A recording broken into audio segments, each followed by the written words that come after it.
నమస్కారం గురువుగారు. శ్రీ విష్ణు రూపాయ నమ శివాయ శ్రీమాత్రే నమ. గురువుగారు, గత కొన్ని సంవత్సరాలుగా చూసుకుంటే సనాతన ధర్మం అలాగే దైవం పట్ల ప్రధానంగా భక్తి పెరిగిందా తరిగిందా అంటే మీకేమనిపించింది? మీరు గమనించిన దాన్ని బట్టి. నాకైతే పెరిగిందని అనిపించిందమ్మా. ఎందుకని? ఎందుకంటే ఇప్పుడు నేను ఈ ఛానల్ అవి ప్రారంభించి 7 సంవత్సరాలు అవుతాం. దానికి ముందు చాగంటి వారు, సామవేదం వారందరూ బ్రహ్మాండంగా చెప్తూ ఉన్నారు ఇప్పటికీను. అది మన అదృష్టం ఏమిటంటే సోషల్ మీడియా, యూట్యూబ్. దానివల్ల గతంలో ఇప్పుడు మల్లాది వారు, శ్రీభాష్యం అప్పలాచార్య స్వామి అలాంటి మహనీయులు ఉండేవారు. కానీ వారి ప్రవచనం వినాలి అంటే మా చిన్నప్పుడు మా నాన్నగారు వారు ఎప్పుడైనా మా ఊరికి వస్తే కనుక వెంకటేశ్వర స్వామి గురికి శ్రీభాష్యం అప్పలాచార్య స్వామి వచ్చేవారు. ఆయన రామాయణం చెప్పేవారు. అప్పుడు రే పదండ్రా అని చెప్పి తీసుకువెళ్ళేవారు. ఆ కాలంలో ఆ ప్రవచనానికి వెళ్ళి ఏదో నోట్స్ రాసుకోవడం, వినడం. ఆ తర్వాత వినాలంటే టేప్ రికార్డ్ క్యాసెట్లు అవి కూడా దొరికేవి కాదు సరిగ్గా. ఆ తర్వాత సీడీలు వచ్చాయి. ఇప్పుడు ఏమిటంటే యూట్యూబ్లో ఇలా టచ్ చేస్తే ప్రవచనాలు హాయిగా వినొచ్చు. దానివల్ల ఏమిటంటే ఈ ప్రవచనాలు, ఈ సనాతన ధర్మం అనేవి జనబాహుళ్యంలోకి చొచ్చుకుని వెళ్ళిపోతున్నాయి. గతంలో మల్లాది వారి ప్రవచనాలు వినాలంటే చాలా కష్టం. ఇప్పుడు ఏ చాగంటి వారో, సామవేదం వారో వినాలంటే చాలా తేలిక, దొరికేస్తాయి. వారివే ఇప్పుడు పాపం కొన్ని పాతవి రికార్డ్ చేసినవి వాటిని రిస్టోర్ చేసి ఇప్పటికీ మల్లాది వారి, శ్రీభాష్యం అప్పలాచార్య స్వామి పెడుతున్నారు. అందుకని నాకు అనిపించేది అయితే సోషల్ మీడియా వచ్చిన తర్వాత జనాలలో భక్తిను, అవేర్నెస్ పెరిగాయమ్మా. నేనైతే ఖచ్చితంగా పెరిగాయని అనుకుంటున్నాను. చాలా మంది గురువు గారు జర్నీల్లో వెళ్ళేటప్పుడు, నిద్రపోయేటప్పుడు అలా పెట్టుకుని వింటూ ఉన్నారు చాగంటి గారి ప్రవచనాలు కావచ్చు. అంతెందుకు మీవైనా కూడా నేను అలా విన్నదాన్నే. ఏమన్నా కథలు చెప్పినప్పుడు మీరు ఏవైతే రీసెర్చ్ చేసి కొన్ని చెప్తారు చూసారా, హిస్టరీకి సంబంధించినవి, అసలు అవి నిజంగా జరిగాయా, శాస్త్రంలో ఏం చెప్పబడింది, ఎలా మనం పూజలు చేయాలి, ఇవన్నీ కూడా నిజమే కదా, ఇవన్నీ మనం ఎందుకు తెలుసుకోలేకపోయామా అని అనిపించేవి. అంటే సినిమాల్లో ఏవైతే చూసామో మా జనరేషన్ వారంతా కూడా సినిమాలు ఇవి చూసి అవే అని అనుకుంటాం. కానీ శాస్త్రంలో చెప్పబడింది ఖచ్చితంగా వేరుగా ఉంటుంది. ఇది నిజమే అంటారా? అంటే ఒకటమ్మా, సినిమా మాధ్యమం మొత్తాన్ని తీసిపారేయాల్సిన అవసరం లేదు. ఎందుకంటే తెలుగు వాళ్ళల్లో అసలు పురాణాలు అనేవి అవగాహన వచ్చిందే సినిమాల వల్ల. ఇప్పుడు మనకి ఎన్టీ రామారావు గారు, ఎస్వి రంగారావు గారు, సావిత్రి గారు, నాగేశ్వరరావు గారు ఇలాంటి వాళ్ళు బోల్డ్ మంది సినిమాలు చేయబట్టే పురాణాలు అంటే అవగాహన వచ్చింది. కాకపోతే సినిమాల్లో 2-3 రకాలు ఉన్నాయి. మొట్టమొదటిది ఏమిటంటే కొంచెం డ్రమటైజ్ చేసి తీసినవి. అంటే పురాణంలోనో శాస్త్రంలోనో ఇలా ఉందనుకోండి, దాన్ని కొంచెం డ్రమటైజ్ చేస్తారు సినిమా వాళ్ళ, తప్పు లేదు. అదేమిటంటే రక్తి గట్టించడానికి చేస్తారు. కానీ పాత్రలు ఔచిత్యం దెబ్బతిందు. కొన్నిటల్లో కల్పితాలు తీశారు. కల్పితాలు తీసినా సరే పాత్రలు ఔచిత్యం దెబ్బతినకుండా తీశారు. ఉదాహరణకి మాయాబజార్ సినిమా ఉంది, అది చూడని తెలుగు వాళ్ళు ఎవరో ఉంటారు కదా. మాయాబజార్ చూడని ఇల్లు ఉండదు అసలు. మాయాబజార్ మొత్తం కల్పితమే. ఆ సినిమాలో ఒక లైన్ కూడా నిజం కాదు. కాకపోతే పాత్రలు ఔచిత్యం దెబ్బతింది. పరమాత్మ అంటే పరమాత్మ లాగే ఉంటాడు, ఘటోత్కజుడు లాగే ఉంటాడు. అందుకని కల్పించినా సరే ఆ మహాపండితులు, కవులు వాళ్ళందరూ ఔచిత్యం దెబ్బతినకుండా తీశారు. ఆ తర్వాత కొన్ని ఘోరమైన సినిమాలు వచ్చి అందులో ఏమిటంటే కమర్షియలైజ్ చేసి హిట్ చేసుకోవడం కోసం, ఇప్పుడు ఉదాహరణకి పాండవులు దుర్మార్గులు, కౌరవులు చాలా మంచివాళ్ళు అన్నట్టు సృష్టించి తీయడం, ఇవి డేంజరస్ తప్ప ఇవి చూస్తే కల్పితాలైనా కొంచెం ఇదైనా సరే భగవంతుడి మీద విశ్వాసం అవి మాత్రం అలాగనే ఉంటాయి. అలాగే పెద్దల మీద గౌరవం అవి ఉంటాయి. కొంత అప్పటి జనరేషన్ కి అవి కరెక్ట్, ఇప్పటి జనరేషన్ కి ఇవి. ఇప్పుడు ఇంకా ప్రవచనాల ద్వారా ప్రతి వాళ్ళు చేస్తున్న ప్రయత్నం ఏమిటంటే అవి జనబాహుళ్యంలోంచి చొచ్చుకుపోయినవి మళ్ళీ బయటికి తీసుకొచ్చి నిజాలు చెప్పాలి. నేను కూడా అదే ప్రయత్నం అప్పుడప్పుడు చేస్తూ ఉంటా. అది చేస్తున్నాం అందరం. ఆ రకంగా అవి సమసిపోతాయని అనుకుంటున్నాం. తెలుసుకోవాలి, గుర్తించాలి, అసలు ఏమిటి నిజాలు ఏమిటనేవి ముందు తెలుసుకోవాలి, మన ధర్మం గురించి, మన శాస్త్రం గురించి. అలాగే గురుగారు, ఎన్నో ధర్మ సందేహాలు ఉంటాయి నిత్య జీవితంలో. అవి ఎన్నిసార్లు విన్నా కూడా ఇంకా అవి సందేహంగానే మిగిలిపోతూ ఉంటాయి. అందులో భాగంగా కొన్ని నివృత్తి చేస్తారని భావిస్తూ, వితంతువుల విషయంలోనండి పూజ, అసలు పూజలు చేయొచ్చా, చేస్తే గనక ఎలాంటి పూజలు వారు చేయాలి, అసలు వాళ్ళు అర్హులా కాదా అనేది ఒక పెద్ద ప్రశ్న. మీ మాటల్లో వినాలనుకుంటున్నాను. మీరు చాలా సమాజానికి ఉపయోగపడే ప్రశ్న అడిగారమ్మా. ఎందుకంటే ఒక జాడ్యం ప్రారంభమైంది. ఏమిటంటే వితంతువులని అవమానించటం అనేది ఎంత ఘోరంగా తయారైందంటే, అది నాకు ఒక ఆవిడ చెప్తున్నారు. వాళ్ళ కోడలు ఇంట్లో ఏదో ఒక చిన్న ఫంక్షన్ పెట్టుకుని అత్తగారిని, ఆవిడ పాపం వితంతు పూర్వసువాసిని, నువ్వు ఈరోజు బయటికి రావడానికి వీల్లేదు, నీ మొహం చూసారంటే కనుక ఇంటికి వచ్చిన వాళ్ళందరికీ ఇది నువ్వు లోపల పడుండు అని చెప్పి తలుపేసేసింది అని చెప్తే చాలా బాధపడ్డాను నేను. ఇలాంటివి ఘోరమైన సంఘటనలు జరుగుతున్నాయి. ఎంత దురదృష్టకరం అంటే బొట్టు పెట్టుకోకూడదు అని ఒక ఇది ఉంది. బొట్టు పెట్టుకోకుండా వాళ్ళు బయటకు వస్తే ఉదయమే బొట్టు లేని మొహం చూసాను రా అంటారు. ఫోన్లే వాళ్ళు బొట్టు పెట్టుకుని బయటకు వచ్చారు అనుకోండి, భర్త పోయినా సరే బొట్టు పెట్టుకుంటుంది అంటారు. అంటే ఈ వర్షంలో అయినా వాళ్ళని ఏడిపించాలి, ఈ వర్షంలో అయినా వాళ్ళని ఏడిపించాలి. ఏడిపించడం మాత్రం కామన్ అంతే. ఇది విన్నారా మీరు ఎక్కడైనా? ఎంత బాధాకరం అది. అంటే ఒరే మీరు ఇలా చేదరించుకుంటున్నారని వాళ్ళు బొట్టు పెట్టుకుని వస్తే పెట్టుకున్నారు అని తిడతారు, పెట్టుకోకుండా వస్తే పొద్దున్నే నీ మొహం చూసాము అని తిడతారు. ఇంకా వాళ్ళ పూజలు అవి చెయ్యాలా అనే విషయానికి వస్తేనమ్మా ఒకటి ఆలోచించండి. ఇప్పుడు ఏదో ఒక పూజ తీసుకోండి, ఉదాహరణకి సత్యనారాయణ వ్రతం తీసుకోండి. ఆవిడికి వివాహం కాకముందు సత్యనారాయణ వ్రతం చేసిందా లేదా? చేసింది కదా. అంటే సత్యనారాయణ వ్రతం అనేది భర్త వల్ల వచ్చిందా? రాలా. వివాహం కాకముందు నుంచి చేసుకుంది సత్యనారాయణ వ్రతం. వాళ్ళ అమ్మా నాన్న చేసుకుంటుంటే పక్కన కూర్చుంది వివాహం కాకముందు. మరి భర్త పోయాక అదే వ్రతాన్ని ఆపేయాల్సిన అవసరం ఉంది. భర్తతో రాలేదేది, భర్త తీసుకురాలేదు కదా. భర్త తీసుకురాకుండా ముందు నుంచి ఉన్నది. ఏదో ఆవిడకి రోజు శివుడికి ఏదో చిన్న అభిషేకం చేసుకుంటుంది సాయంత్రం. భర్త పోయాక ఎందుకు ఆపేయడం? ఆ అభిషేకం చిన్నప్పటి నుంచి ఉన్నదే. లలితా సహస్రనామం చిన్నప్పటి నుంచి చదువుకుంటుంది. అందుకని పూర్వసువాసనలు ఏవి ఆపాల్సిన అవసరం లేదు అలాంటివి. కాకపోతే ఇప్పుడు ఒక పేరెంట్ని తీసుకోండి. ఇప్పుడు ఆ పేరెంటానికి ఆవిడ వెళ్ళింది అనుకోండి, అక్కడ ముత్తైదువులు అందరూ ఉంటారు. ఈవిడ ఒక్క ఆవిడే అక్కడ కూర్చోగానే మొట్టమొదటి ఆవిడ మనసు చివుక్కు అంటుందా? ఆ బాధ కలిగించటం ఎందుకు అని కొన్ని సాంప్రదాయాల్లో ఏం చెప్పారంటే అలాంటి వాటికి వెళ్ళడం మానేమన్నారు. అది ఈవిడికే మంచిది కూడా. పర్సనాలిటీ డెవలప్మెంట్ ప్రకారం చూసినా సరే మీరు ఆడ్ మ్యాన్ అవుట్ అంటారు. ఎందుకు అలా అయిపోయి అనవసరంగా ఆవిడ ఇబ్బంది పడటం? అదేదో హాయిగా ఆవిడ ఇంట్లో కూర్చోవచ్చు. అందుకని అలా కాకుండా అక్కడ ఆదరించే వాళ్ళు ఉంటే కనుక తప్పకుండా వెళ్ళండి, తప్పేమీ లేదు. నేను మీరు పూర్వసువాసినుల వైపు నుంచి అడిగారు, నేను జనబాహుళ్యం వైపు నుంచి చెప్తున్నాను, గుర్తుపెట్టుకోండి. జనాలందరికీ చెప్పే విషయం ఏమిటంటే మీరు ఎన్ని పూజలు చేయండి, ఏమి చేయండి, పూర్వసువాసిని అవమానించారంటే కనుక మీ పూజ మొత్తం బూడిదలో పోసిన పన్నీరత్తే. ఆ పని మాత్రం చేయకండి. అమ్మవారు జనబాహుళ్యానికి బుద్ధి చెప్పడానికే మనకి దశమహావిద్యల్లో ధూమావతి స్వరూపం అని ఉంది. ఆ తల్లి పూర్వసువాసిని స్వరూపంలో ఉంటారు. ఈ మలినాంబర అని ఆవిడ వర్ణన అలా ఉంటుంది అనమాట. అలాగే జుత్తు కూడా తెల్లబడిపోయి పూర్వసువాసిని, భర్త లేని స్వరూపంలో చేట అవన్నీ పుచ్చుకుని. మరి పూర్వసువాసిని అంత తప్పు అయితే అమ్మవారు ఎందుకు తీసుకున్నారమ్మా ఆ స్వరూపం? అమ్మవారు తప్పుడు పనులు ఏమి చేయరు కదా జగజ్జనని. అంటే అమ్మవారు మనకి బుద్ధి చెప్పదలుచుకున్నారు. ఒరే పూర్వశివాసిని రూపంలో కూడా నన్ను ఆరాధిస్తున్నారు, మీరు పూర్వసువాసిని ఎందుకు చేదరించుకుంటున్నారు? ఇలా చేశారంటే కనుక ఇప్పుడు ఏదో ఒక వ్రతం చేసుకున్నారు, వరలక్ష్మి వ్రతం ఏదో చేసుకుని ఇంటికి ఒక పూర్వసువాసిని వస్తే ఆవిడని అవమానించారు అనుకోండి, ఏ లక్ష్మీదేవి మెచ్చదు. నేను చెప్తున్నా, పూజా మందిరంలో బంగారపు పువ్వులతో పూజ చేయండి, ఈవిని అవమానిస్తే మాత్రం లక్ష్మీదేవి మెచ్చదు. ఇంటికి వస్తే మీకు ఏదో ఒక పండు ప్రసాదం ఏదో ఒకటి ఇచ్చి పంపించండి, ఏదో ఒకటి చేయండి, అంతే తప్ప ఎందుకు అవమానించాల్సింది? ఇది జనం నేర్చుకోవాలి.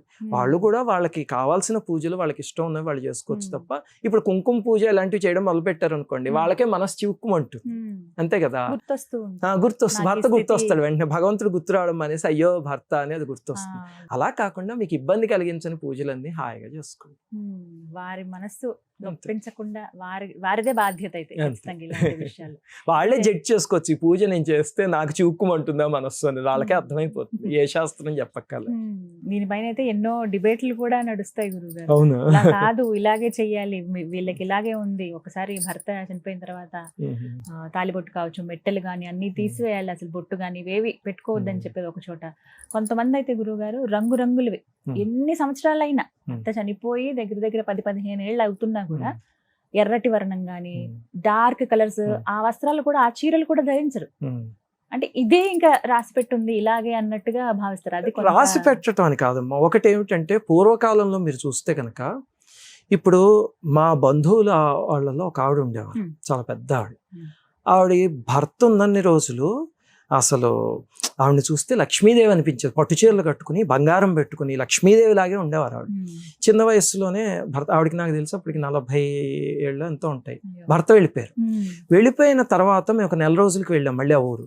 వెళితే కాషాయ బట్టలు వేసుకుని ఒక చోట కూర్చుని హాయిగాను వైలన్, ఆవిడకి వైలన్ చాలా బాగా వచ్చు, వైలన్ వాయించుకుంటూ నిర్మలంగా ఆలయానికి వెళ్తూ ప్రతిరోజు వస్తున్నారు. ఏ అలంకరణలో అసలు ముందు చూసిన ఆవిడ ఈవిడైనా ఒకడే అనిపించారు. ఏ శాస్త్రం చెప్పలేదు, ఆవిడే వదిలేశారు. అంటే ఏమిటమ్మా ఇలా వదిలేశారు అని అడిగితే, నా భర్త లేనప్పుడు నాకు ఇవన్నీ ఎందుకు అని చెప్పేసి ఆవిడ వదిలేశారు. అది ఆవిడ చాయిస్, వదిలేశారు. ఎందుకు అంటే ఆవిడ అనుకున్నది, భర్త లేనప్పుడు ఇంకొకళ్ళని ఆకర్షించకూడదు నా వేషభాషలతోనూ అని ఆవిడ ఆ రకమైనది తీసుకున్నారు. అది ఆవిడ ఇష్టం. ఆవిడ ఇంకా పరిపూర్ణమైన వైరాగ్యంతో ఆఖరికి వారణాసిలో ఉండి దేహం వదిలేశారు మహాతల్లి. అలాగా అది వాళ్ళ ఇష్టానికి సంబంధించిన, ఎవరు బలవంతంగా ఎవరి మీద ఏమీ రుద్దకూడదు. వెంగమాంబ గారి చరిత్ర మీరు తీసి చూస్తే ఆవిడ చిన్నతనంలోనే భర్త వెళ్ళిపోయారు, కానీ ఆవిడ అన్ని సౌభాగ్య చిహ్నాలు ధరించారు. ఆవిడని బలవంతంగా ఆపుదామని చెప్పి ఎంతమంది దుర్మార్గులో ప్రయత్నిస్తే స్వామి ఎప్పుడు వాళ్ళకి ఎలా బుద్ధి చెప్పాలో అవన్నీ చెప్పి చూపించారు. అందుకని చాలా చేశారమ్మా. ఆవిడ్ని అసలు హింస పెట్టేశారు వెంగమాంబ గారిని. ఆ తల్లి అవన్నీ భరిస్తూ వచ్చారు మహాతల్లి. అందుకే ఈ రోజు ఆవిడని పూజించుకుంటున్నాం, వాళ్ళందరినీ తిట్టుకుంటున్నాం. అంతేనా? ఎన్ని వందల సంవత్సరాలు ఎందుకు జరిగి. కోరికలు తీరడం కోసం మనం పూజలు చేయడం కరెక్ట్ అంటారా? ఎందుకంటే నాకు ఈ కోరిక ఉంది, తీర్చాలి, నాకు ఇలా జరగాలని కోరుకుంటున్నాను అని చెప్పి కొంతమంది ఇదే నియమంగా పెట్టుకుని పూజ చేస్తూ ఉంటారు. అసలు అలా చేయొచ్చా? మంచి ప్రశ్న అడిగారమ్మా. ఇక్కడ ఒక డిఫరెన్స్ తెలియాలమ్మా. ఇందాక మనం ఎలాగైతే సనాతన ధర్మము మతము అంటే ఏమిటో అనుకున్నామో, అలాగే ఇక్కడ కూడా కష్టం వేరు కోరిక వేరు. ముందు ఆ రెండింటికి మధ్య చాలా సెటిల్ డిఫరెన్స్ ఉంది. అందరూ ఏం చేస్తారంటే ఇవి తీసుకొచ్చి ఒకే మూటలో కట్టేస్తారు, కష్టాలు కోరికలు.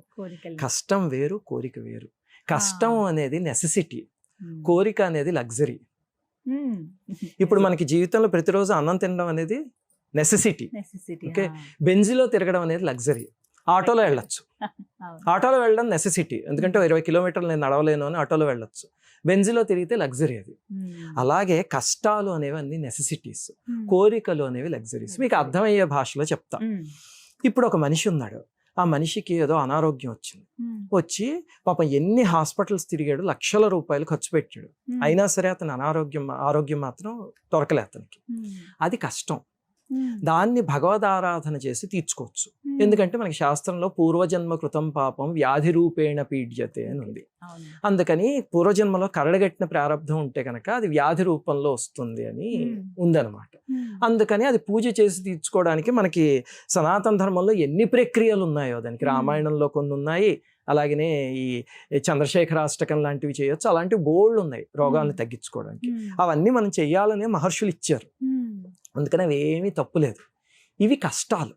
అలాగనే ఎంత వయస్సు వచ్చినా సరే వివాహం కాలేదనుకోండి, కొంతమంది ఉంటారు పాపం ఎంత ప్రయత్నించినా వివాహం కాదు, అది కష్టమే కదా. ఏ స్త్రీకైనా ఏ పురుషుడికైనా సరే జీవిత భాగస్వామి కావాలి అని ఉంటుంది. తల్లిదండ్రులు వెరిపోయే లోపు జీవిత భాగస్వామి ఉండాలి, లేకపోతే అది కష్టమే. ఆ కష్టాన్ని భగవంతుని ఆశ్రయించి తీర్చుకోవచ్చు. ఇప్పుడు ఈ పెళ్లి కాకపోతే హాస్పిటల్కి వెళ్తే పెళ్లి అవ్వదు, అది ఎవరి కాళ్ళు పట్టుకోవాలి, భగవంతుడి కాళ్ళు పట్టుకోవాలి, అంతే కదా. అలాగే కష్టం వస్తే తప్పకుండా తీర్చుకోవచ్చు. దీన్ని పురాణ పురుషులు కూడా చేశారమ్మా. ఉదాహరణకి రామాయణంలో దశరథ మహారాజుకి పిల్లలు లేరు. దశరథ మహారాజు అంటే పురాణ పురుషుడు. ఆయన ఆ పిల్లలు లేకపోతే ఆయన ఏం చేశాడు? పుత్రకామేష్టి యాగం చేశాడు. అంటే అక్కడే మీకు ఎగ్జాంపుల్ తెలుస్తుంది కదా, ఏదైనా కష్టం వస్తే కనుక దాన్ని భగవద్ ఆరాధనతోనో శాస్త్రంలో చెప్పిన వాటితోనో తీర్చుకోవచ్చు.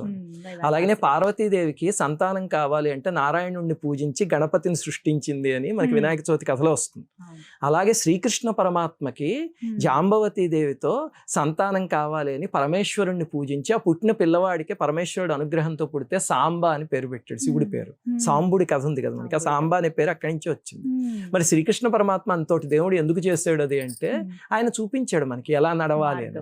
అలాగనే భాగవతంలో ఇంకో సంఘటన వస్తుంది. ఇప్పుడు నేను చెప్పిన కృష్ణ పరమాత్మది అయితే దేవి భాగవతంలో ఉంది. ఇది మొత్తం శ్రీకృష్ణుడు దీక్ష ఎలా తీసుకున్నాడో అవన్నీ కూడా రాశారు అక్కడ పరమేశ్వరుణ్ణి పూజించడానికి. అంటే కష్టాలు వస్తే ఏమి చేయాలో వాళ్ళు మనకి చేసి చూపించారు. వాళ్ళకి అవసరం లేదు, ఎందుకంటే రుక్మిణీదేవి అంటే సాక్షాత్ లక్ష్మీదేవి, కృష్ణుడు అంటే సాక్షాత్ విష్ణువు, అలాగే పార్వతీదేవి అంటే సాక్షాత్ జగజ్జనని. అయినా వాళ్ళు ఎందుకు చేశారు అంటే మా జీవితంలో కూడా ఇలాంటివి చేస్తున్నాం అంటే మీరు కూడా చేసుకోండి హాయిగాను. ఎవడి కాళ్ళు పట్టుకుంటాం? ఇంకా రోడ్డు మీద వెళ్ళేవాడి కాళ్ళు, ఎదురింటి వాళ్ళు పక్కింటి వాళ్ళను పట్టుకుంటే పరమేశ్వరుడి కాళ్ళు, నారాయణుడి కాళ్ళు పట్టుకోవాలి. అవే పూజలన్నీ, అవే కష్టాలు తీసుకోవడానికి చేసే ప్రక్రియలు. ఇంకా కోరికలు అంటారా, ఇప్పుడు ఆ డిఫరెన్స్ ఏమిటో చెప్తా. మా అబ్బాయి ఏదో బీటెక్ ఇక్కడ చేస్తాడు, ఎలాగైనా ఎంఎస్ అమెరికాలో చేయాలి, వాడికి వీసా రావాలి, ఎంతకీ రావట్లేదని వీసా కోసం ఏడ్చేస్తూ నాకు మెయిల్స్ చేసేవాళ్ళు ఎంతమంది ఉన్నారు. అసలు నాకు మెయిల్స్ ఎక్కలే. మీరు చిలుకూరు గుడికి వెళ్తే ఆ గుడి చుట్టూ తిరిగే వాళ్ళందరూ వీసా క్యాండిడేట్లే. అది లగ్జరీ అమ్మా. ఏ అమెరికాలో చదువుకోకపోతే ఇండియాలో ఇన్స్టిట్యూట్స్ లేవా, ఐఐటీలు లేవా? ఐఏఎస్సీని కొట్టగలిగేది ఏముంటుంది? బెంగళూరులో ఐఏఎస్సీ అని ఉంది, వివేకానంద స్వామిని టాటా వాళ్ళు ప్రారంభించారు వాళ్ళు కలిసి. ఐఏఎస్సీని కొట్టగలిగే ఇన్స్టిట్యూట్ లేదు. అక్కడ ఎంటెక్ చేయలేరా? అమెరికాకి వెళ్ళిపోవాలి ఎంఎస్కి. దానికి వీసా కోసం తల్లిదండ్రులు పిల్లలు కూడా బాబాయ్ మా జీవితాలు ఇంకా నాశనం అయిపోయా, వీసా రాలేదు అంటే ఏడ్ చేయాలా? అక్కడ ఇంకా ఆలోచించాలి. అది లగ్జరీ. అవి కోరికలు, ఇవి కష్టాలు. ఇప్పుడు మీకు ఆ రెండింటికి డిఫరెన్స్ అర్థమైంది కదా. కష్టాలు తీర్చుకోవడానికి మన వాటిల్లో ప్రక్రియలు ఉన్నాయి, అవన్నీ హాయిగా చేసుకోవచ్చు. కాకపోతే మీరు ఇందాక ఒక మాట అన్నారు, అది మంచి మాట. ఏమిటంటే ఇంక కష్టాలతోనే భగవంతుడి వెనకాల వెళ్తారా అని. గుర్తుపెట్టుకోండి అమ్మా, ఇప్పుడు మీ పిల్లలు ఉంటారు కదా, వాళ్ళని చిన్నప్పుడు ఎల్కేజీ పావు కేజీలో ఎందులో చేరుస్తాం కదా. చేర్చినప్పుడు ఫస్ట్ రోజు మీరు స్కూల్కి పంపించడానికి వాళ్ళకి ఏమి ఇస్తారు చెప్పండి? చాక్లెట్ ఇస్తారా? 100%. ఏ తల్లైనా తండ్రి అయినా చాక్లెట్ ఏదో ఒకటి ఇచ్చి స్కూల్కి పంపిస్తారు. రెండో రోజు ఇస్తారు, మూడో రోజు ఇస్తారు, వారం రోజులు ఇస్తారు. వారం అయ్యాక వాడికి స్కూల్ అలవాటు అవుతుంది. ఆ తర్వాత మీరు ఇప్పుడు మీ పిల్లలు ఏ 10th ఏదో చదువుతున్నారు అనుకోండి, ఈ 10 ఏళ్ల నుంచి రోజు చాక్లెట్లు ఇచ్చి పంపిస్తున్నారు స్కూల్కి? లేదు. అంటే వాళ్ళకి స్కూల్కి అలవాటు అయ్యేదాకా చేస్తారు. అలాగనే భగవంతుడి దగ్గరికి ఎప్పుడు స్వామి భగవద్గీతలో చెప్తాడు, చతుర్విధ భజంతే మాం జనా సుకృతినోర్జున ఆర్తో జిజ్ఞాసురర్థార్థి జ్ఞానీచ భరతర్షభ అని. నా దగ్గరికి వచ్చే జనాలందరూ 4 కేటగిరీలే వస్తారు. ఆర్తులు అంటే ఈ కష్టాలు ఇవన్నీ ఉన్నవాళ్ళు, జిజ్ఞాసులు, అర్థార్థులు, జ్ఞానులు. నా దగ్గరికి వచ్చే కేటగిరీస్ ఏమిటి అనేది ఆయనే చెప్పిస్తాడు. ఆర్తులు కూడా వస్తారు ఆయన దగ్గరికి. అలా వచ్చిన తర్వాత ఇప్పుడు మీ పిల్లలు 10 రోజుల పాటు మీరు చాక్లెట్ ఇచ్చాక 11వ రోజు చాక్లెట్ ఇవ్వకపోయినా స్కూల్కి వెళ్ళడం మొదలు పెట్టారు, వాళ్ళకి స్కూల్ అలవాటైంది. అలాగే భగవంతుడి దగ్గరికి కూడా మనం చేర్చడానికి కష్టము, దానికి పూజ అనేది ఒక చిన్న తాయిలం అంతే. ఇప్పుడు మా ఛానల్కి వచ్చిన వాళ్ళు లక్షల మంది మొట్టమొదట కష్టాలు ఉన్నాయని పూజలు ప్రారంభించారు. ఇప్పుడు మీరు వాళ్ళ ఇంటికి వెళ్ళి చూడండి, ఏ పండగైనా ఆనందంగా చేసేసుకుంటూ ఉంటారు. ఎందుకు చేస్తున్నారు ఈ పండగ? కోరిక ఏంటి అంటే, కోరిక ఏమీ లేదు, హాయిగా పూజ చేసుకుంటున్నారు, భగవంతుడికి దగ్గర అయ్యారు. అలాగమ్మా, అందుకని మొట్టమొదటి ఎవడైనా భగవంతుడి దగ్గరికి అలాగే వెళ్తాడు తప్ప నేను మోక్షం కోసం వెళ్తున్నాను, నేను జ్ఞానం కోసం వెళ్తున్నాను అంటే ఏ రమణ మహర్షిలో ఉంటారు.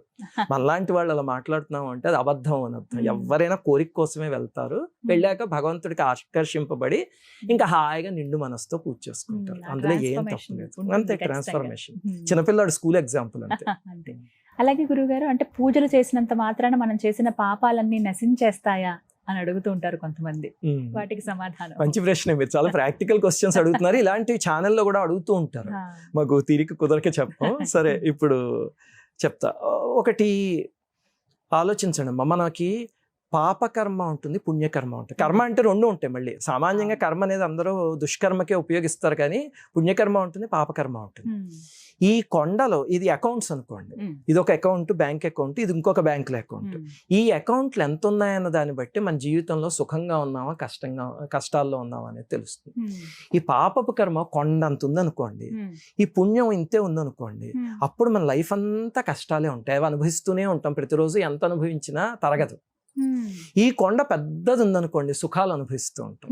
అంతే, అది వెరీ సింపుల్. మనం మంచి పని చేస్తే ఈ కొండ పెరుగుతుంది, పాడు పనులు చేస్తే ఈ కొండ పెరుగుతుంది, అంతే. అయితే ఇప్పుడు మీరు అడిగిన ప్రశ్న, పూజలతోనూ వాటితోనూ దీన్ని కరిగించుకోవచ్చా అని, అది 2 మార్గాలు ఉన్నాయి. మొట్టమొదటిది ఏమిటంటే, ఇప్పుడు మీరు కాదు, ఎవరో ఒక అతను ఉన్నాడు, ఒక కార్మికుడు, పాపం ఉద్యోగం లేను, అతను 1,00,000 రూపాయలు అప్పు చేస్తాడు అనుకుందాం. అతనికి 1,00,000 తీర్చడం ఎంత కష్టం, చాలా కష్టం. దాంతో ప్రతి నెల పాపం అతను ఏదో రిక్షా తొక్కుని ఏదో చేస్తున్నాడు.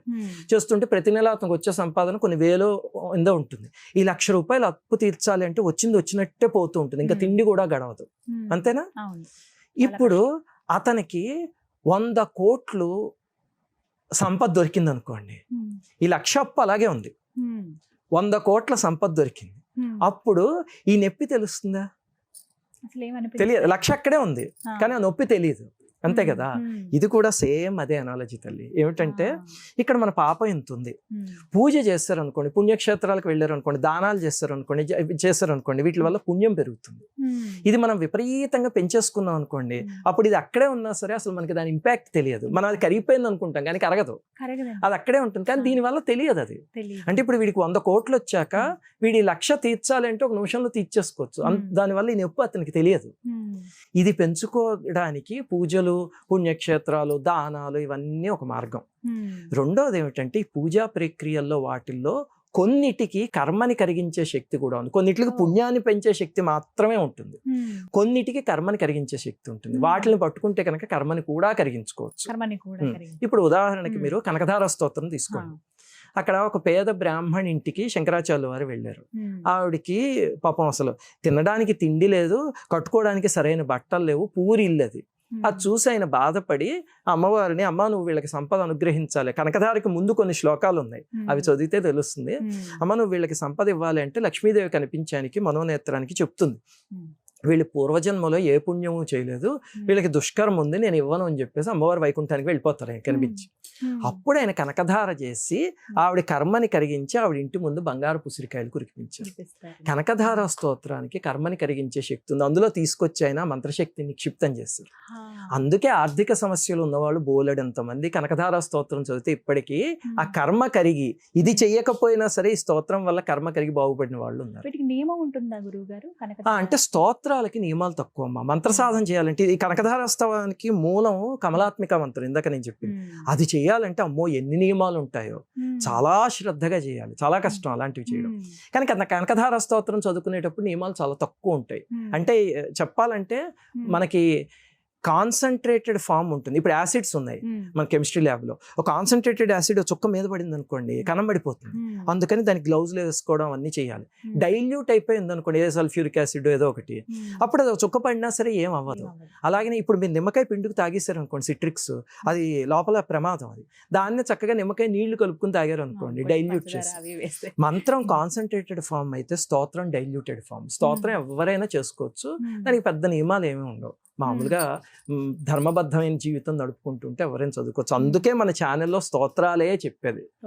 మంత్రాలు మేము ఎప్పుడు ఎందుకు చెప్పామంటే మంత్రాలకి చాలా నియమాలు ఉంటాయని చెప్పి స్తోత్రాలు మాత్రమే చెప్తూ ఉంటాం, ఎవరైనా చేసుకోవచ్చు ఈ విధంగా. అందుకనే అంటే కేవలం ఇందాక మీరు అన్నారు రెండు విభజించారు, పుణ్యపు రాశి పాపపు రాశి అంటూ ఉంటాయని. అయితే ఈ పాపపు రాశి ఏదైతే ఉందో గురుగారు, ఇది జన్మ జన్మల నుంచి వచ్చేదేనా, ఈ జన్మదేనా? అంటేనమ్మా ఈ కర్మలో త్రీ యూనిట్స్ ఉంటాయి. ఒకటేమో సంచిత కర్మ అంటారు. సంచిత కర్మ అంటే ఇప్పటికి మనం మానవ జన్మని ఒక 100 సార్లు ఎత్తున్నాం అనుకోండి, ఇంతకుముందు ప్రతి జన్మలోనూ పాప పనులు చేసినవన్నిటి డిపాజిట్ని సంచిత కర్మ అంటారు. చాలా పెద్ద డిపాజిట్ ఉంటుంది అది. అంటే మన రూపాయల భాషలో చెప్పాలంటే కొన్ని 100 కోట్లు ఉంటుంది. కానీ ఈ జన్మ తీసుకున్నప్పుడు మరి 100 కోట్ల అప్పు మనం ఒక జన్మలో తీర్చలేం కదా, అందుకని ఈఎంఐ అనేది ఒకటి ఉందా. ఇప్పుడు ఎవడైనా ఒక 2 కోట్ల అప్పు తీసుకున్నాడు, నెక్స్ట్ మంత్ నువ్వు 2 కోట్లు శాలరీలో కట్ చేస్తావు అంటే అంత శాలరీ ఉండదు ఎవరికి. దాంతో ఏం చేస్తారంటే ఈఎంఐ అని చిన్న చిన్న పార్ట్స్, వాటిని ప్రారబ్ధ కర్మ అంటారు. అంటే మనకు ఆ సంచిత కర్మ అనేది పెద్ద బ్యాగేజ్ ఏదైతే ఉందో, పాపం రవిడు అదంతా అనుభవించలేడు, చేసేటప్పుడు చాలా ఆనందంతో చేస్తాడు కానీ అనుభవించలేడని ప్రకృతి జాలితో ఏం చేస్తుందంటే అందులోంచి ఒక పార్ట్ తీసుకొచ్చి ఇచ్చి మనకి జన్మని పుట్టిస్తుంది. దాన్ని ప్రారబ్ధ కర్మ అంటారు. ఆ బ్యాగేజ్ పుచ్చుకుని వస్తాం, దాన్ని అనుభవిస్తూ ఉంటాం. అందుకే పుట్టినప్పటి నుంచి కష్టాలు కన్నీళ్ళు ఏవో ఒకటి ఉంటూ ఉంటాయి కదా ఎవరో ఒకళ్ళకి, అవన్నీ ఆ ప్రారబ్ధ కర్మ వల్ల వచ్చేవి. అంతటితో మనం ఆగుతామా? ఈ జన్మలో మనం చేస్తాం, దాన్ని ఆగామి కర్మ అంటారు. అంటే మనం కొత్త అప్పు చేసుకుంటున్నాం అనమాట. పాత అప్పు ఈఎంఐ ఒకటి కట్టాలి, దాంతోపాటు ఇంకొక పర్సనల్ లోన్ తీసుకున్నాం, దాన్ని కూడా చెల్లించాలి. ఇదంతా వెళ్ళి మళ్ళీ ఈ జన్మ అయిపోయాక ఎంత అనుభవించాం అంతా అయ్యాక మళ్ళీ ఆ సంచిత కర్మలో యాడ్ అవుతుంది, ఆ పెద్ద డిపాజిట్ లో మళ్ళీ అక్కడి నుంచి వస్తుంది. అలా ఉంటుందమ్మా కర్మ 3 స్టేజెస్ లో. అలా ఇందాక మీరు చెప్పినట్లుగా ఒక్కొక్కటి చేసుకుంటే వాటిని కూడా కరిగించుకునే అవకాశం ఉందమ్మా. అందులోనూ కర్మలో ఇంకొక 2 ఉంటాయి, ఇది కూడా చాలా జాగ్రత్తగా తెలుసుకోవాలి, అందరూ తెలుసుకోవాలి. మంచి ప్రశ్న అడిగారు మీరు. ప్రబల కర్మ, దుర్బల కర్మ అని ఉంటాయి. దుర్బల కర్మ అంటే దాన్ని మీరు పూజ ఏదో ఒకటి చేసేసి కరిగించేసుకోవచ్చు.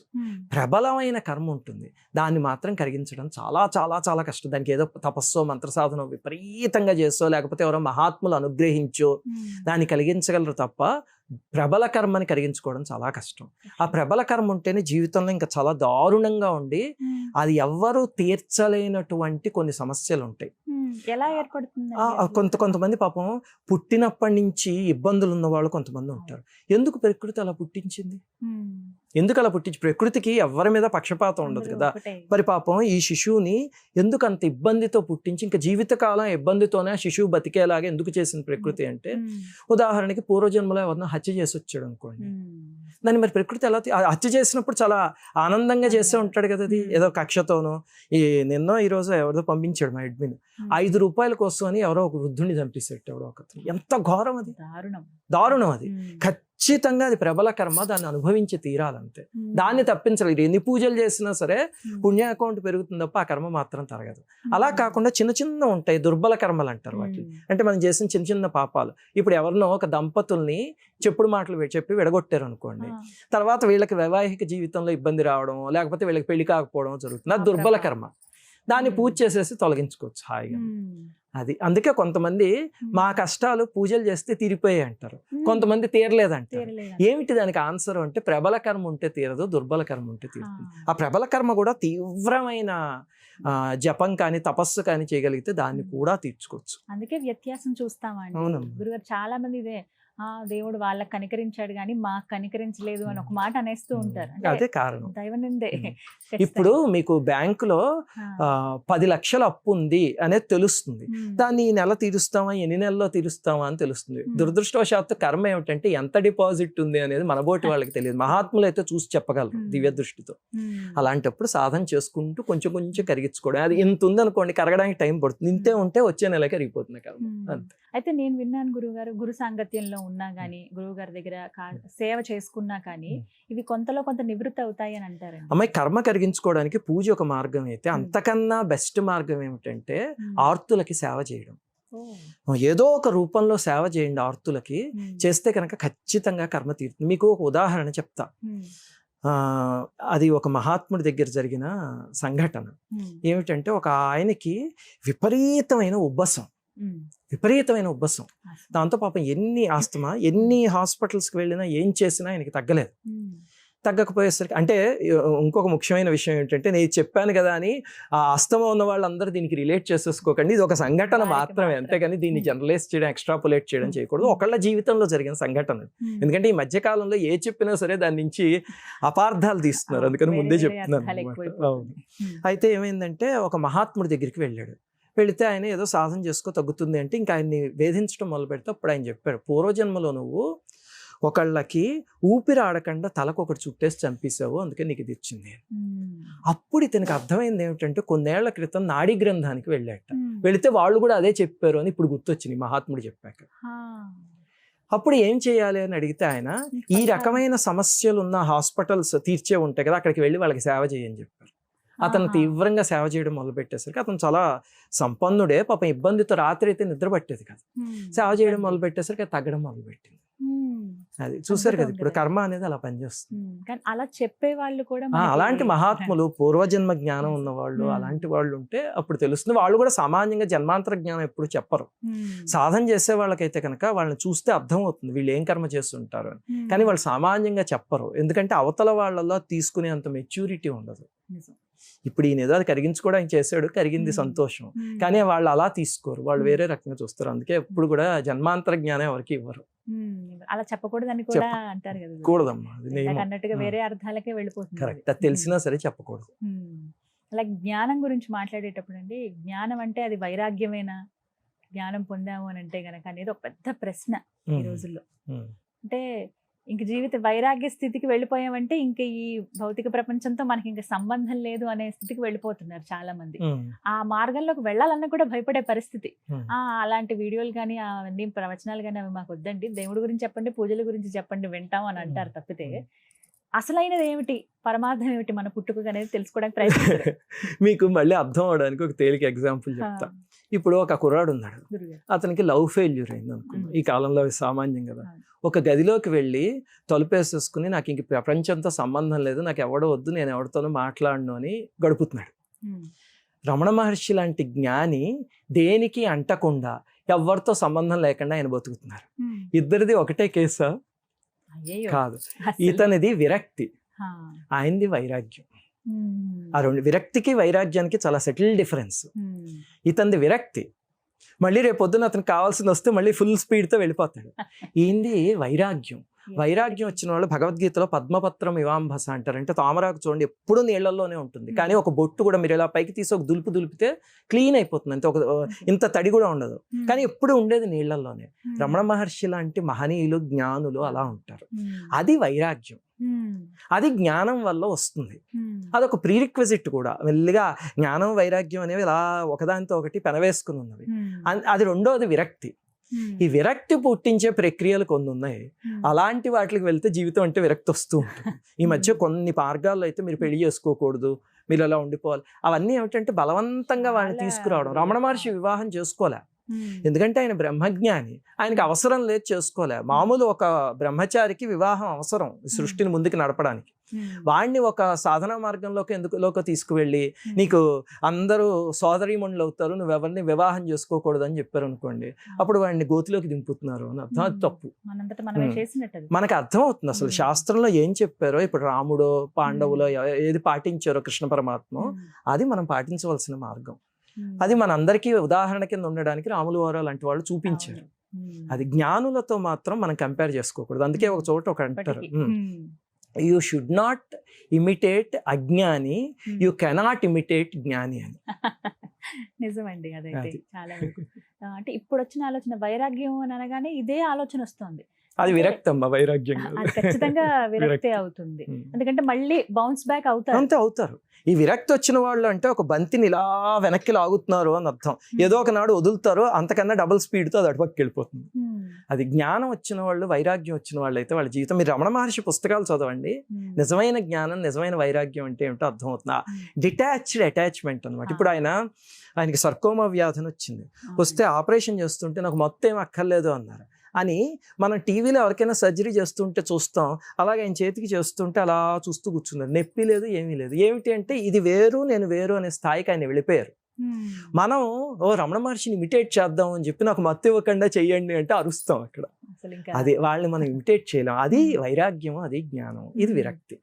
మహానుభావులు ఇది జన్మలలో సాధన చేస్తే అప్పుడు వస్తుంది. విరక్తి అనేది ఏముంది, ఒక స్కూల్ ఆఫ్ థాట్ కి వెళ్తే వాళ్ళు నేర్పించేస్తారు వారం రోజుల్లో కూర్చోబెట్టి, చిచి సంసారం ఇదంతా అబద్ధం, ఏం అక్కర్లేదు అని. బయటకు వచ్చాక వాడు మళ్ళీ సంసారంలో దిగుతాడు, మళ్ళీ సాధారణం అయిపోతారు. ఇప్పుడు ఇలాగ యంగర్ జనరేషన్ లో కూడా చాలా మందికి ఇలాంటి ఆలోచనలు వస్తున్నాయి. ఇప్పుడు వస్తున్న ఆలోచనలు కొన్ని వెర్రితల్లమ్మా. ఉదాహరణకి డింక్ అనేదో తయారైంది, double income no children, DINC అనుకుంటా. అది ఏమిటి అంటే పిల్లలతో బాబోయ్ చిన్నప్పటి నుంచి వీళ్ళు రాత్రులు ఆడవడాలు, అలాగే పురిటి నొప్పులు పడ్డాలి, డైపర్లు మార్చడాలు, ఇవన్నీ ఎవడ పడతాడు రా బాధ. అలాగే పెద్ద అయ్యాక వాళ్ళకి స్కూల్ సీట్లు, కాలేజీలో మళ్ళీ ఎంట్రన్స్లు, ఉద్యోగాలు, పెళ్లిళ్ళు, ఇవన్నీను. అందుకని పిల్లలకి అండం మానేద్దాం, హాయిగా ఎంజాయ్ చేద్దాం అన్నట్టు మొదలైంది. కానీ ఒకటి ఏమిటంటే ఆలోచించండి, ఇప్పుడు ఒక స్త్రీమూర్తి ఉంది పాపం, 9 నెలల గర్భం అంటే ఎంత కష్టమైన ప్రక్రియ అది. ఆడవాళ్ళందరికీ సాష్టాంగ నమస్కారం చేయాలి. మగవాడు ఎన్ని కబుర్లు చెప్పినా కుర్చీలో కూర్చుని హాయిగా చెప్తాడు తప్ప మోసే తల్లులు ఉన్నారే. ఇప్పుడు ఎవడైనా మగవాడికి ఒక 2 కేజీలు నీకు పొట్టకి తీసుకొచ్చి తగిలించేసి ఉంచుతాను 9 నెలలు మోయి అంటే వాడి వల్ల కాదు.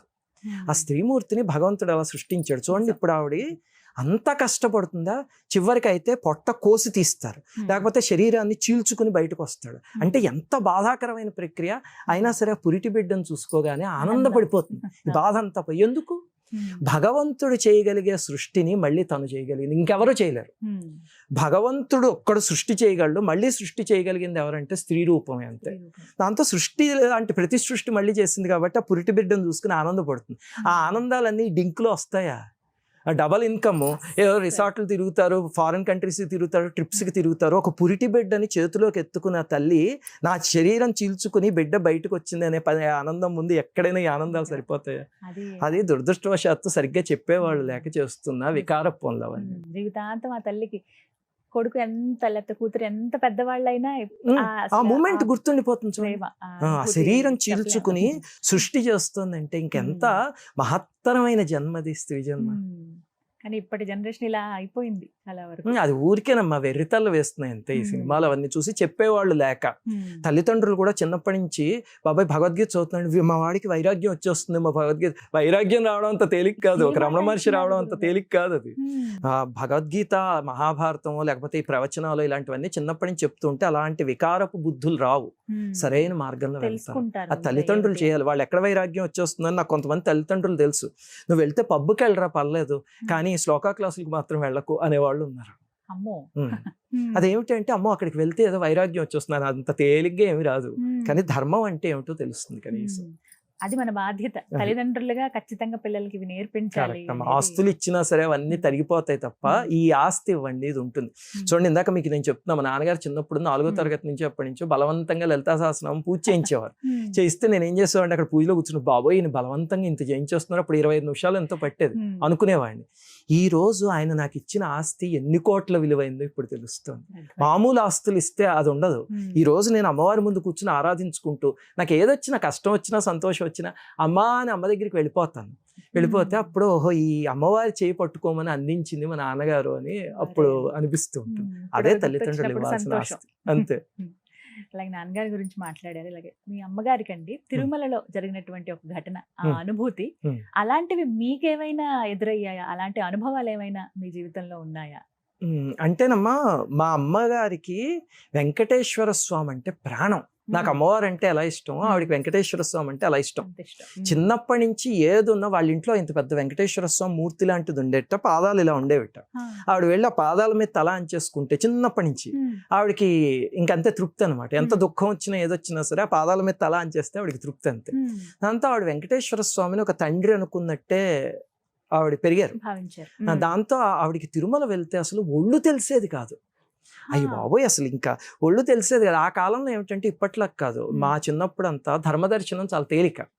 ముఖ్యంగా రాత్రిపూట వెళ్తే కనుక రాత్రి 10-10:30 నుంచి మొదలు పెడితే పావు గంటకు దర్శనం అయిపోయేది. మీరు నమ్మరు, అసలు ఆ వైకుంఠం క్యూ కాంప్లెక్స్ నుంచి ఇలా నడుచుకుంటూ వచ్చేస్తే వైకుంఠం దగ్గర నుంచి దర్శనం అయిపోయేది అంతే. ఓ పావు గంటలో చేసేసి బయటకు వచ్చేది. అప్పుడు నాకు ఇప్పటికీ గుర్తు, ఒక రోజు అయితే మా అమ్మగారు 11 దర్శనాలు చేస్తారు ఒకే రోజు. దాంతో బయటకు వచ్చే కన్నా మళ్ళీ ఇంకొక దర్శనానికి వెళ్దాం దారా అంటే, అమ్మ మళ్ళీ ఏమిటమ్మా నిద్ర వచ్చేస్తాం, పర్లేదురా అని చెప్పి లాస్ట్ ఆలయం క్లోజ్ చేసేదాకా ఒక్క రోజులో 11 దర్శనాలు చేసి, అబ్బా నా జన్మలో ఈ రోజు నేను 11 సార్లు దర్శనం చేసుకున్నా స్వామిని అని ఆవిడ బయటకు వచ్చి చెప్తే నేను బాబు ఇదేం గిన్నిస్ రికార్డు రా బాబు అనుకునేవాడిని నా కాలంలో. ఆవిడకున్న భక్తి తీవ్రత అది వెంకటేశ్వర స్వామి మీద. అందుకే స్వామి చిన్నప్పుడే అలా కనిపించి ఆవిడకి ఆ సంఘటన చెప్పాను కదా నేను, అలా చేశాను.